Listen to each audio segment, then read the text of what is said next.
शैलेंद्र तोमर जी, अलीगढ़ से। जी। Radha Radha. Radha Vallabh share event महाराज जी, आपके चरणों में कोटि कोटि प्रणाम। महाराज जी, आपके एकांतिक वार्तालाप में अच्छे और बुरे परमाणुओं के बारे में सुना। गुरुदेव, मैं पुलिस विभाग में कार्यरत हूँ। वहाँ सभी प्रकार के लोगों से मिलना जुलना होता है। वो ऐसी जगह बैठना और खाना पड़ता है जहाँ नहीं बैठना चाहिए। जीवन में कई बार महसूस भी हुआ है कि बुरे परमाणु मुझ पर हावी हो रहे हैं। क्या ये बुरे परमाणु हमारे व्यवहार पर असर डालते हैं? अगर बहुत जोर कर डालते हैं। को न कुसंगति पाए नसाई, लाहे न नीच मते चतुराई।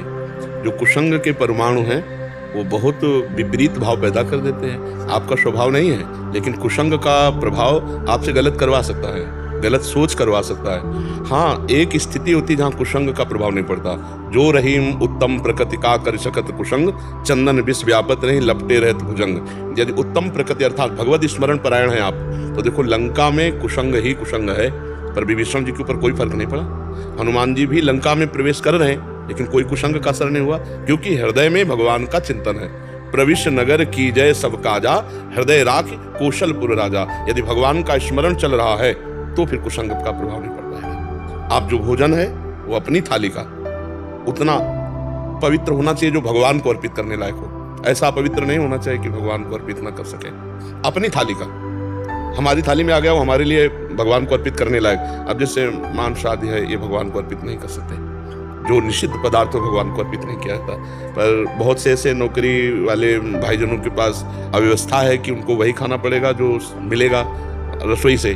तो रसोई में प्याज लहसुन तो प्रायः पड़ता ही है। आपके पास भी यही समस्या होगी, प्याज लहसुन तो पड़ता ही है लगभग। 1 वर्ष से आपकी वीडियो सुनी है, उसके बाद छोड़ दिया है। पूरे परिवार जुड़ गया है और बिल्कुल कहीं बाहर भी अगर खाना होता है तो पहले पूछते हैं और नहीं तो फिर ऐसे ही चले जाते हैं फल खा के। नहीं, बहुत सुंदर, ये तो बहुत बड़ी तपस्या है। ये तो बहुत बड़ा धर्म की रक्षा के लिए व्रत है। बहुत भगवान की आपके ऊपर कृपा है, आप इस पे चलिए। और नाम जब अगर पकड़ लिए तो कोई भी परमाणु कुसंग का आपको परास्त नहीं कर सकता है, हमारी बात मान लीजिए। क्योंकि नाम जापक त्रिजटा लंका में रह रही, नाम जापक माल्यवंत जी, नाम जापक विभीषण जी, कई महाभागवत हैं जो लंका में है। वो मंदोदरी भी गुप्त रूप से महान भक्त है। वो रावण का पता नहीं कैसा सौभाग्य कि मंदोदरी जैसी पत्नी मिली। वो भगवान के प्रभाव को जानने वाली, भगवान के स्वभाव को जानने वाली और रावण की पत्नी थी। अब आप विचार करो कि इतना भारी कुसंग और ऐसी स्थिति, रावण का भाई है विभीषण और इतने जोर का महात्मा, कुसंग इतने जोर का और महात्मा इतने जोर का। तो हमें लगता है लंका जैसा कुसंग तो नहीं होगा वर्तमान में, क्योंकि वहां तो खुला मांस, व्यभिचार, मदिरा, ये सब वहाँ नगर ही राक्षसों का है। तो वहाँ भी भक्ति हो सकती है। तो हमें लगता है भक्ति हो सकती है। हम अपने आप को भगवान के स्मरण में तन्मय रखते हुए यदि हम किसी भी डिपार्टमेंट में कहीं भी हैं तो हमारी हानि होने वाली नहीं तो कुसंग का प्रभाव पड़ जाता है। कुसंग का प्रभाव बड़े बड़ों पर पड़ जाता है। अगर वो भगवत स्मरण से काटा ना गया तो उसका प्रभाव पड़ जाता है, परमाणुओं का असर होता है। तो जाके संग कुमति मति उपजय करत भजन में भंग, तजोरी मन हरि विमुखन कुसंग। इतने बड़े महात्मा भीष्म जी निर्णय नहीं दे पाए थे जब द्रौपदी का वस्त्र अपहरण हो रहा था और पूछ रही थी चीख करके। तो जब उपदेश कर रहे थे ना सरसैया में पड़े हुए, तो द्रौपदी जी बिहस रही थी। एक होता हंसना और बिहसना होता उपहास करना। तो ऐसे दृष्टि गई भीष्म पितामह जी, उनका बेटी उपहास क्यों कर रही हो? बोले बहुत धर्म का निर्णय कर रहे हो इस समय। उस समय आपके वचन नहीं निकले थे जब मैं चीख चीख के कह रही थी मेरे वस्त्र उतारे जा रहे थे, क्या ये धर्म है? तो उनका बेटी उस समय मेरी बोलने की सामर्थ्य नहीं थी, क्योंकि पापी दुर्योधन कान में खाया था, उसके पक्ष में थे। आज 6 महीना बाण में पड़े हो गए, सब नष्ट हो गया। अब बुद्धि शुद्ध, जो प्रश्न करोगे उत्तर दे देंगे। बहुत प्रभाव पड़ता है। एक परमहंस जी जंगल में एकांतवास करते थे, कभी किसी नगर से भिक्षा नहीं करते थे, कंदमूल फल जंगल के खाकर भगवत ध्यान में रहते थे। एक दिन राजा शिकार खेलने गया, उसने देखा उनको कंदमूल फल बिनते हुए, तो साष्टांग दंडवत किया, कहा महाराज एक दिन हमारे यहाँ भिक्षा पा लीजिए। उनका ने राज अन्न निषेध किया गया है विरक्तों को। फिर दंडवत महाराज। आखिरकार आप जैसे परमहंस महात्मा यदि गृहस्थों के घर नहीं जाएंगे तो उनका घर पावन कैसे होगा?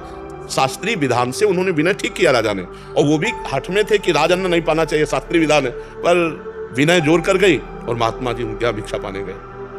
बहुत अच्छा। राजा के यहाँ तो क्या महल में सब सुंदर सुंदर भोग पकवान पाए। अब भजन में रुचि नहीं, बस राजा का चिंतन, और ये आवे कि कब राजा आवे और निमंत्रण दे। अब वो कंदमूल फल, सूखे फल अच्छे लगेंगे क्या, जहाँ राजा के यहाँ सुंदर पेय पदार्थ, रस फलों का और खान पान की सब सामग्री।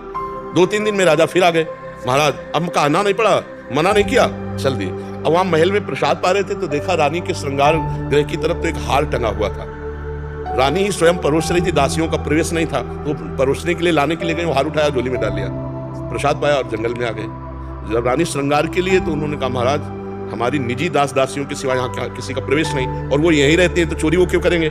आपके महाराज आए, वो चुरा ले गए।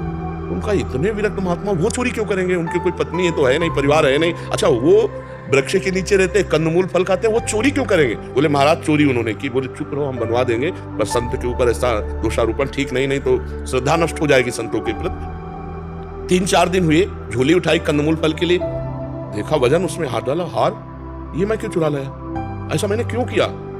वो हार लेकर ऐसे सभा में गए और कहा महाराज मैं चोर हूं, मैंने आपका हार। अरे बोले महाराज ये तो मैंने परीक्षा के लिए डाला था। वो बहुत प्रवीण राजा थे, कैसे हमारे समाज में संत निंदा हो जाएगी, उनका हमने परीक्षा के लिए डाला था, वाह धन्य महाराज आप तो बड़े निष्प्रिय है। एकांत ले गए और महल में जब ले गए तब कहा महाराज ये तो मैंने आपकी इज्जत बचाने के लिए कहा, आप ये बताएं कि चुराए क्यों और आप लाए क्यों?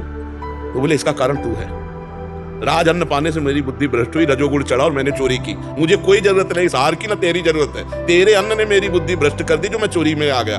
तो अन्न का प्रभाव, संग का प्रभाव, परमाणु आसपास वातावरण का प्रभाव उसके ऊपर पड़ता है जो निरंतर भजन नहीं करता।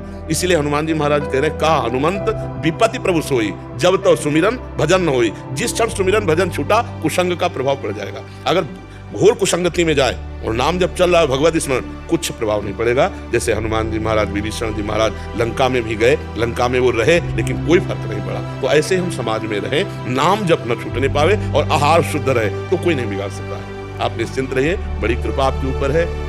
कैसे रजोगुणी समाज में रह करके अपराधियों के बीच में भी जाना पड़ेगा और अपराध युक्त जो लोग हैं उनसे भी संभाषण करना पड़ेगा, फिर भी अपनी बुद्धि को भगवान की तरफ चलाना, ये बड़ी कृपा का लक्षण है। तो आप छोड़िएगा नहीं किसी स्थिति में, क्योंकि मनुष्य जीवन का परम लक्ष्य है भगवान की प्राप्ति। और जब आप धर्म से चलोगे ना तो हमारे समाज की बहुत अच्छी सेवा कर लोगे आप। हाँ, जब अधर्माचरण से कोई चलता है ना तो सेवा नहीं हो पाती, फिर राष्ट्र सेवा नहीं हो, समाज सेवा नहीं हो पाती, शोषण जरूर हो सकता है। लेकिन यदि हम धर्म से चले तो समाज का बहुत बड़ा हित कर सकते हैं, वो भगवान की सेवा होगी, उससे भगवान प्रसन्न होंगे। आप चलिए, बहुत आपके ऊपर कृपा है।